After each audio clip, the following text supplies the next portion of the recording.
Donc Anthony Vergy, je suis agriculteur à Cormelles-le-Royal dans le Calvados.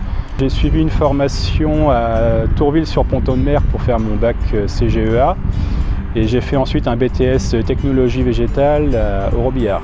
J'ai travaillé 4 ans dans une coopérative agricole. Ça m'a permis aussi de voir un peu autre chose avant de m'installer. C'est très important pour l'ouverture d'esprit.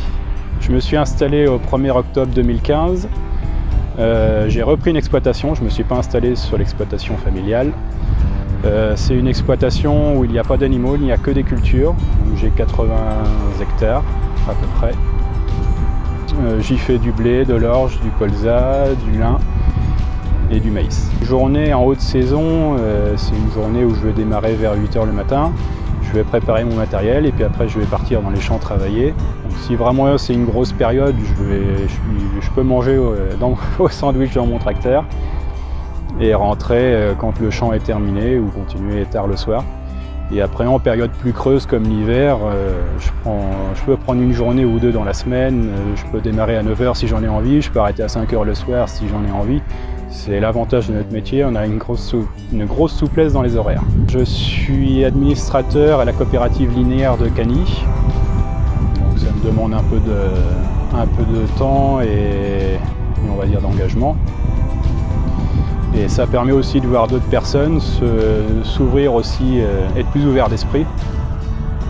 Et de mieux comprendre aussi la valorisation de ce qu'on peut produire dans les champs. Oui, j'ai une vie de famille. On a une vie professionnelle, mais on a aussi une vie de famille. J'ai une compagne, on a un petit garçon. Et l'avantage donc, de ce que je disais dans notre métier, c'est que je peux l'emmener à la nourrice le matin, je peux démarrer plus tard. Je peux aussi aller le rechercher suivant les journées. Si je veux, je peux prendre une journée pour m'en occuper.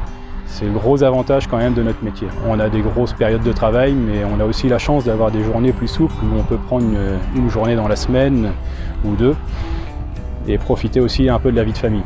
Aujourd'hui, l'agriculture n'a plus rien à voir avec ce qu'il y avait il y a 20 ans. On est beaucoup plus consciencieux de la vie de nos plantes et de notre sol. On est, je ne vais pas dire à la pointe de la technologie, mais quand même, on a pas mal de choses aujourd'hui, d'outils d'aide à la décision pour savoir quand intervenir.